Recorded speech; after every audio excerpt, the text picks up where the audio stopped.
تعمل إيه لو وصلت لسن ال25؟ أول حاجة لازم تكون عارفها إن مش كل الناس هتكمّل معاك، سواء بقى ناس سافرت أو ناس اشتغلت في مجال معيّن غير مجالك اللي أنت اشتغلت فيه أو فراق شخص. طبعًا مش لازم كل حاجة نلاقيها في مكاننا، يعني ممكن يكون صاحبك مثلًا تكون معاه بقى لك سنين ويسافر يشتغل في دولة تانية، حاول تعرف إن الدنيا مش هتستمر زي ما هي، لإن دوام الحال بالامتحان.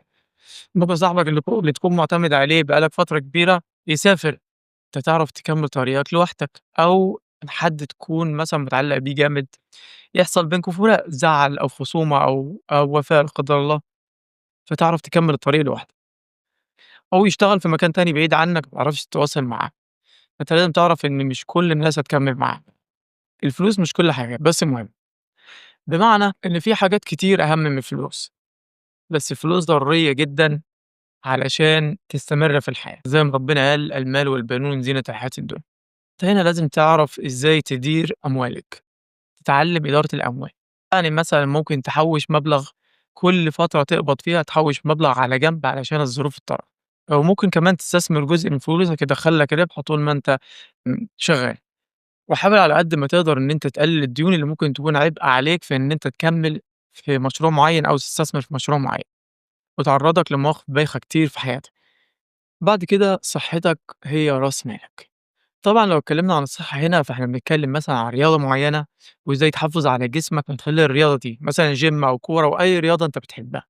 تأثير الرياضة مش هيظهر في نفس الوقت، لكن هيظهر بعد ما تعدّي ال30 أو ال40. هنا يبدأ يظهر عليك تأثير الرياضة اللي كنت بتمارسها طول الفترة اللي فاتت. في ناس بتوصل ل30 و40 وال50 وصحتها زي ما هي، وأنت بتقدر تقوم بمهام صعبة ما يقدرش عليها شاب مش بيمارس الرياضة.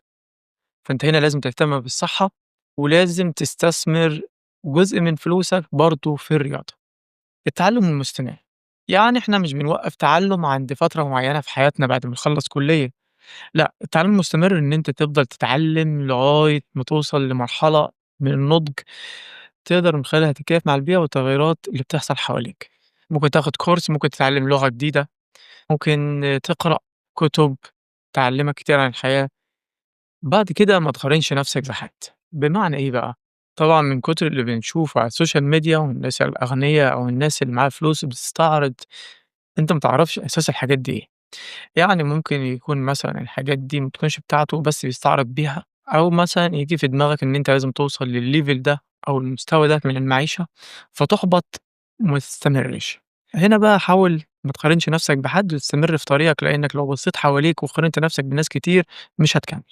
بعد كده خلّيك مرن، يعني لو راسم لنفسك خطة معيّنة هتستمر بيها في الحياة، وفجأة حصلت مواقف ما كنتش متوقعها أو ما كنتش حاسبها، فأنت هنا لازم تغيّر خطتك بما يتناسب مع الموقف اللي أنت فيه دلوقتي. وآخر حاجة استمتع بالرحلة، الحياة مجرد رحلة، فأنت هنا لازم تستمتع بكل حاجة بتحصل فيها، سواء كانت حلوة أو وحشة، وده اللي هيخلّيك تكمّل في طريقك. سلام.